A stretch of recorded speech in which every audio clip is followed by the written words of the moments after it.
नमस्कार मित्रांनो, माझं नाव अनिता. माझे आई-वडील मी लहान असतानाच एका अपघातात मला कायमचे सोडून देवाघरी गेले. मी मुलगी होते म्हणून माझा चुलता आणि चुलतीने मला सांभाळायचा नकार दिला. अशा वेळी माझ्या आईचा भाऊ, माझा मामा माझ्यासाठी उभा राहिला. त्यांनी माझ्या आजीला आणि चुलत्यांना खूप सुनावले आणि मला तिथून कायमचे घेऊन त्यांच्या गावी आले.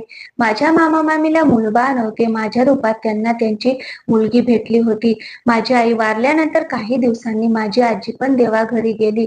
मी मामा-मामीच्या प्रेमाच्या छायेत लहानाची मोठी झाले. मी माझ्या आई-वडिलांना कधी बघितले नव्हते. त्यामुळे मामा-मामीच माझे आई-वडील होते. म्हणूनच मी माझ्या मामीला आई तर मामाला बाबा म्हणायचे. शिक्षणासोबत माझ्या आईने मला घरातल्या कामात पारंगत केले होते. माझं रंगरूप पण असं होतं की एकदा का कोणी मला बघितले तर माझ्याकडे परत बघितल्याशिवाय राहणार नाही. असेच काही महिने निघून गेले. काही महिन्यानंतर माझ्या बाबांच्या मित्राच्या मुलाचे स्थळ माझ्यासाठी आले. मुलगा शहरात राहत होता आणि एका मल्टीनॅशनल कंपनीत मोठ्या पदावर काम करत होता. मुलाच्या घरी गावाकडे फक्त त्याची आई होती. त्याची फक्त एकच अट होती की लग्न 15 दिवसाच्या आत करायचे. त्यांना मुलगी आणि नारळ याशिवाय दुसरे काहीच नको होते. असं स्थळ मिळाल्यामुळे माझी आई सारखी सारखी माझी दृष्ट काढत होती. पण एक प्रश्न सगळ्यांच्या मनात होता की लग्नासाठी एवढी घाई कशासाठी? माझ्या आईच्या मैत्रिणीची मुलगी दीपाताई त्याच शहरात राहत होती. आईने तिला फोन करून सगळं सांगितलं आणि त्या मुलाची माहिती काढायला सांगितली. दीपाताईने तिच्या परीने त्या मुलाची मिळेल तेवढी माहिती काढली आणि आईला फोन केला. तिने मुलाचे नाव रोहन सांगितले. मुलगा दिसायला सुंदर आहे आणि मोठ्या पदावर नोकरी करतो. शहरात स्वतःचा फ्लॅट आहे आणि त्यात तो एकटाच राहतो.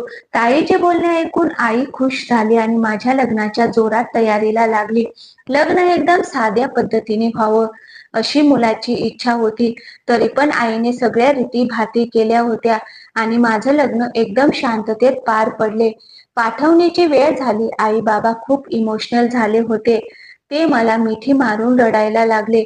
त्यांची एकुलती एक मुलगी आज त्यांना सोडून तिच्या सासरी निघाली होती. मी माझ्या सासरी पोहोचले. माझ्या सासरी सासूबाई आणि त्यांचे काही पाहुणे माझ्या स्वागतासाठी दारात उभे होते. सासूबाई खूप शांत आणि मृदू स्वभावाच्या होत्या. खूप वेळाने त्यांनी मला खोलीत नेऊन बसवले. माझे डोळे पुसत मला मिठी मारत म्हणाल्या, "मला मुलगी नाही. आजपासून तू माझी मुलगी बनून या घरात राहा. आता रडू नको. या घराला पण तुझेच घर समज आणि हसत प्रेमाने माझ्या मुलासोबत प्रेमाचा संसार कर. चल तू फ्रेश होऊन तयार हो. काही लग्नाच्या विधी पार पाडायच्या आहेत." सासूबाईच्या प्रेमाच्या बोलण्याने माझी भीती पळून गेली. घरात काही पाहुणे मंडळी आणि आजूबाजूच्या बायका गोळा झाल्या होत्या. सगळ्या विधी पार पडल्या. सगळ्यांनी माझं तोंड भरून कौतुक केलं. मी सासूबाईंकडे बघितलं. त्यांचा चेहरा गर्वाने आणि आनंदाने चमकत होता. सगळ्यांना आनंदात बघून माझ्या मनाला पण शांती भेटली. रात्र होत आली होती. गृहप्रवेश झाल्यानंतर रोहन मला घरात कुठेच दिसले नाहीत. मला फुलांनी सजवलेल्या खोलीत नेऊन बसवले. प्रत्येक मुलीप्रमाणे मी पण माझ्या पहिल्या रात्रीची स्वप्न बघत रोहनची वाट बघायला लागले. दिवसभर लग्नाच्या धावपळीत खूप दमलेली होते. त्यामुळे मला रात्रीची कधी झोप लागली समजलेच नाही. सकाळी माझा डोळा उघडला तर रोहन खोलीत नव्हते. मी विचार करायला लागले की रोहन रात्री खोलीत आले होते का नाही, का सकाळी लवकर उठून निघून गेले. मी अशी कशी पहिल्या रात्री डाराडूर झोपली होते. स्वतःला दोष देत आवरायला उठून बाथरूम मध्ये गेले. आवरून खाली आले तर सगळे पाहुणे मंडळी जाण्यासाठी तयार होते आणि सासूबाई सगळ्यांना निरोप देत होत्या. मी पण त्यांना मदत करायला त्यांच्या बाजूला जाऊन उभी राहिले. पण माझी नजर तर रोहनला शोधत होती. ते घरात कुठेच दिसत नव्हते. सासूबाईंना बहुतेक माझ्या मनात चाललेली घालमेल कळाली होती. त्या माझ्याकडे बघत म्हणाल्या, "अगं सुनबाई, सकाळपासून रोहन पाहुण्यांना सोडण्यात व्यस्त आहे. तू टेन्शन घेऊ नकोस." सासूबाईच्या बोलण्याने मला लाज वाटली. मी लाजून इकडे तिकडे बघायला लागले. सगळे पाहुणे गेल्यानंतर जवळजवळ तासाभरानंतर रोहन खोलीत आले. मला बघून रोहन म्हणाले, "रात्री मी आलो तेव्हा तू गाढ झोपेत होतीस. बहुतेक लग्नाच्या गडबडीत खूप दमलेली होतीस म्हणून मी तुला उठवले नाही." मी खाली मान घालून म्हणाले, "हो, अहो, काल रात्री मला कधी झोप लागली माझे मलाच समजले नाही. पण तुम्ही उठवायचे होते मला." मी पण माझी बाजू मांडली. रोहन हसत माझ्याकडे बघत म्हणाले, "असू दे, काहीच प्रॉब्लेम नाही. खरं सांगू का, आयुष्यात पहिल्यांदा माझ्या मनात असं काही चालू होतं की ते माझं मलाच समजत नव्हतं. काही वेळापूर्वीची मी नवी नवरी आणि नवनवीन स्वप्नांच्या दुनियेत हरवलेली माझी छोटीशी दुनिया. काही दिवसांनी सासूबाई मला म्हणाल्या, "सुनबाई, तू तुझे सामान पॅक कर. उद्या रोहन शहरात जाणार आहे. त्याच्या सुट्ट्या संपल्या आहेत. मग तू इथे एकटी राहून काय करणार?" सासूबाईचा आदेश होता. मानावा तर लागणारच होता, पण सासूबाईचे बोलणे ऐकून रोहन थोडासा घाबरल्यासारखे आणि टेन्शनमध्ये असल्यासारखे दिसत होते. पण का? असं तर नव्हतं ना की त्यांना मला त्यांच्यासोबत घेऊन जायचे नव्हते. एकदा विचारू का? विचारले आणि नाराज झाले तर? असे अनेक प्रश्न माझ्या डोक्यात यायला लागले. अचानक चेहऱ्यावरचे बदललेले हावभाव बघून कुणाच्याही मनात संशय तर येणारच ना. पण हा माझा भ्रम पण असू शकतो ना. आईला एकटीला सोडून जायचे म्हणून त्यांचं मन विचलित झालं असेल. मी पण ना काहीही विचार करत असते. आम्ही रात्रीच्या गाडीने शहराकडे रवाना झालो. तिथून टॅक्सी करून घरी आलो. मी रस्त्यात विचार करत होते, आता 15 दिवस झाले घर बंद आहे म्हणजे खूप घाण झाली असणार. असाच विचार करत मी दार उघडले तर आतला नजारा बघून माझे डोळे मोठे झाले. हे काय? मी रोहनला म्हणाले, "तुम्ही एवढ्या दिवसांनी घरी आला आहात, तर मग घर एवढं स्वच्छ कसं काय? रोज कोण सफाई करत होतं का?" रोहन म्हणाले, "माझ्या मित्राचे कुटुंब पण इथं राहते. मी त्याला सांगून घर स्वच्छ करायला सांगितले होते." रोहन अडखळत म्हणाले. मी म्हणाले, "हे खूप छान केले तुम्ही." दुसऱ्या दिवशी रोहन ऑफिसला गेल्यानंतर कोणीतरी दार वाजवले. मी जाऊन दरवाजा उघडला तर समोर एक सुंदर बाई उभी होती. तिच्या हातात चावी होती. बहुतेक ती बाजूचा दरवाजा उघडण्याचा प्रयत्न करत असावी. ती माझ्याकडे एकटक बघत होती. असं एकटक माझ्याकडे बघत असल्यामुळे मी घाबरत त्यांना प्रश्न विचारला, "तुम्ही कोण?"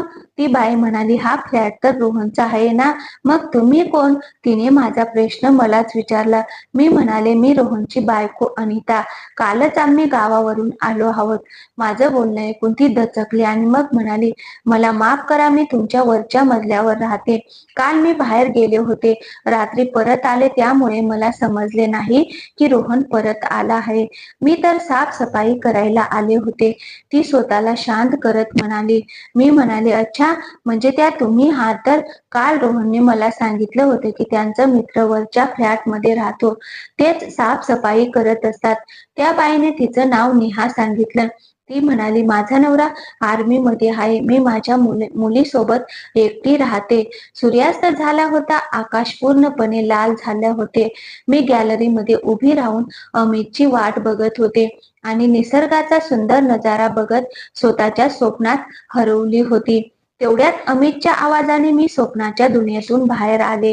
अमित म्हणाला, "अनिता, तू इथे गॅलरीत का उभी आहेस? आत ये." मी अमितसाठी चहा बनवला आणि त्यांना नेहाबद्दल सांगितले. नेहाचे नाव ऐकून अमित दचकला. त्याच्या चेहऱ्याचा रंगच उडाला. त्याच्या चेहऱ्यावरचे हावभाव बदलले. मी त्यांना असं बघून घाबरले. मग अमित स्वतःला सावरण्याचा प्रयत्न करायला लागला. अमित म्हणाला, "तुमच्या दोघीत काही बोलणं झालं का?" मी म्हणाले, "काही खास नाही. त्यांना बहुतेक आपल्या लग्नाबद्दल माहीत नव्हते. त्यामुळे मला बघून थोड्याशा नर्वस झाल्या होत्या." असं म्हणत मी रात्रीच्या जेवणाची तयारी करायला किचनमध्ये गेली. असेच दिवस पुढे निघून जात होते. अमितला माझ्याकडून काहीच अडचण नव्हती आणि मला त्यांच्याकडून काय आणि संशयाचे तर काहीच कारण नव्हते. नेहा कधी माझ्या मोठ्या बहिणीसारखी झाली. मला समजले नाही. हसत खेळत कधी 6 महिने होऊन गेले समजलेच नाही. एक दिवस सकाळपासूनच माझी तब्येत ठीक वाटत नव्हती आणि अमित कामानिमित्त बाहेर गावी गेले होते. मग मी एकटीच दवाखान्यात जाऊन आले. डॉक्टरांनी तपासल्यानंतर मला सांगितले की मी आई होणार आहे. आनंदाने माझ्या डोळ्यातून पाणी आलं. डॉक्टरांनी गोळ्या आणि काही गोष्टी पाळायला सांगितल्या. मी आनंदात घरी यायला लागले. आज अमित पण परत येणार होते. मी पण ते येण्याची खूप आतुरतेने वाट बघत होते. मी घरी आले तर अमित अजून आले नव्हते, पण त्यांच्या फ्लाईटच्या वेळेनुसार तर ते आतापर्यंत घरी यायला हवे होते. मग मी नेहाच्या घरी निघाले.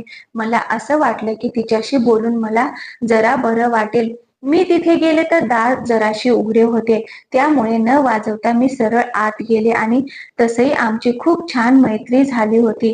त्यामुळे कुठलाही संकोच मानता न आणता सरळ आत गेले. तेवढ्यात मला नेहाचा भांडताना जोरात आवाज ऐकू आला. ती कुणावर तरी खूप चिडली होती आणि रागात त्याच्यावर जोरात ओरडत होती.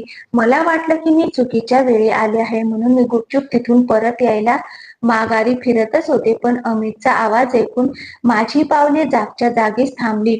अमित नेहाला शांत करत होते. मला अमितचा आवाज ऐकून माझ्या कानावर विश्वासच बसत नव्हता. मी विश्वास पण ठेवणार नव्हते, तरी पण मी मनातली शंका दूर करण्यासाठी खोलीत डोकावून बघितले, तर समोर अमित आणि नेहा बेडवर बसलेले होते. अमितच्या खांद्यावर नेहा डोकं ठेवून रडत होती आणि म्हणत होती, अमित, कधीपर्यंत मी असं जीवन जगायचं आहे? मी तुझ्यासाठी माझ्या नवऱ्याची झाली नाही. कधी विचार केला आहे का की जर माझ्या नवऱ्याला माझ्या आणि तुझ्या नात्याबद्दल समजले तर? आणि सगळ्यात मोठं सत्य, आपली मुलगी, जी माझ्या नवऱ्याला वाटत आहे की ती त्यांची मुलगी आहे, जर हे सत्य माझ्या नवऱ्याला समजले तर ते ना मला जिवंत सोडतील ना तुला. अमित म्हणाला, तू काळजी करू नकोस. जसा तू विचार करत आहेस असं काहीच होणार नाही. मी अनिताला लवकरच आईजवळ नेऊन सोडून येईल. मग आपण पहिल्यासारखं एकत्र राहूया. त्या दोघांचे बोलणे ऐकून माझ्या डोक्याने काम करायचे बंद केले. मी माझ्या डोळ्यासमोर माझ्या कानांनी मला धोका कसा दिला गेला ते ऐकत होते. ते ऐकून मला माझ्या कानांवर विश्वासच बसत नव्हता आणि मी तिथेच बेशुद्ध होऊन खाली पडले. जेव्हा डोळे उघडले तर समोर दीपाताई आणि आर्मीच्या कपड्यात एक फौजी उभा होता. ताईला असं समोर बघून मी स्वतःला थांबवू शकले नाही आणि तिच्या गळ्यात पडून उंडके देऊन रडले. मी दुःखात आणि रडत माझ्यासोबत झालेल्या धोक्याबद्दल दीपाताईला सांगितले. हा पण विचार केला नाही की समोर फौजीच्या कपड्यात उभा असणारा माणूस नेहाचा नवरा आहे. माझं बोलणं ऐकून पहिले तर त्या दोघांनी माझ्या बोलण्यावर विश्वासच ठेवला नाही, पण सगळं बोलणं ऐकून घेतल्यानंतर ते पण नेहाचा तिरस्कार करायला लागले. माझ्या मनात त्या दोघांविषयी तिरस्कार खूपच वाढला होता. तेवढ्यात समोर दारात उभी असलेली नेहा मला दिसली. अमित आणि नेहाचे सत्य सगळ्यांसमोर होते, तरी पण नेहा तिच्या नवऱ्याला सांगण्याचा प्रयत्न करत होती.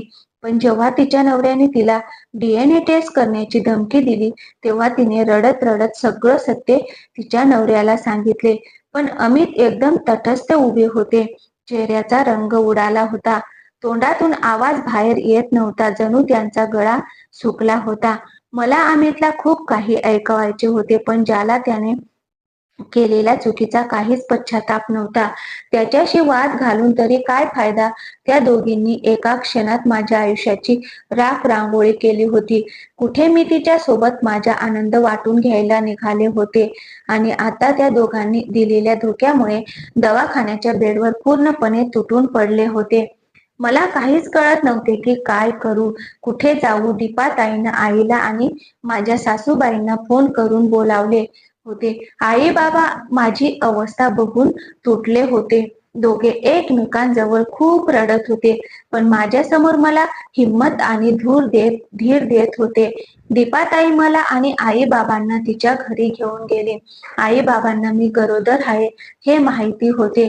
ते समाजासाठी आणि कुटुंबासाठी मला समझोता करायला माझे मन तयार करत होते. एवढ्या मोठ्या समाजात मी माझ्या बाळाला एकटी कशी काय सांभाळू शकते? माझ्याबद्दल लोक काय विचार करतील या भीतीने माझ्या बाळासाठी ते मला अमितला माफ करायला सांगत होते. मी नाईलाजाने या सगळ्या गोष्टींचा विचार करायचे की आम्ही बायका खरंच एवढ्या कमजोर आहोत की एकटी राहून बाळाची जबाबदारी नाही का घेऊ शकत? एकटी का नाही राहू शकत? का जगण्यासाठी प्रत्येक वेळी पुरुषाचा आधार हवा आहे का? जर तो पुरुष एकाच वेळी दोन दोन बायकांशी संबंध ठेवत असेल तर अशा पुरुषाला काय नाव देतील? समझोता फक्त बाईनेच का करायचा आणि पुरुषाचे सगळे गुन्हे का माफ करायचे? त्याचे सगळे गुन्हे पदराच्या मागे लपवून समाजात ताठ मानेने का चालायचे? मला हे अजिबात मान्य नव्हते. पण दीपाताई सोडून माझ्या या गोष्टीला कोणीच समजून घेत नव्हते. दुसऱ्या दिवशी सकाळी अमित दीपाताईच्या घरी आले. मी गरोदर आहे हे त्यांना पण समजले होते. त्यांनी बाळासाठी मला घरी परत यावे यासाठी मला मनवण्याचा खूप प्रयत्न करत होते. पण मी माझ्या निर्णयावर ठाम राहिले होते. जो माणूस बायकोला फसवून दुसऱ्या बाईशी संबंध ठेवू शकतो आणि त्यांची एक मुलगी पण आहे हे समजल्यावर अशा माणसासोबत मी एक क्षण पण राहू शकत नाही. आयुष्यात कधी कधी असा कठीण प्रसंग येतो तेव्हा आपल्याला मनाने नाही तर डोक्याने निर्णय घ्यायचे असतात. आज मी पण या वळणावर उभी होते. मी डायव्हर्ससाठी कोर्टात अपील केली. ही केस खूप लांबपर्यंत चालणार आणि अशा वेळी माझी हिंमत तुटू नये म्हणून माझ्या सासूबाईंनी माझे ऍडमिशन कॉलेजमध्ये केलं. त्यांनी मला माझ्या पुढच्या शिक्षणासाठी शिकायला तयार केलं. हे सगळं झाल्यापासून माझे कशातच मन लागत नव्हते. त्यामुळे त्यांनी माझं पूर्ण लक्ष माझ्या अभ्यासाकडे वळवले.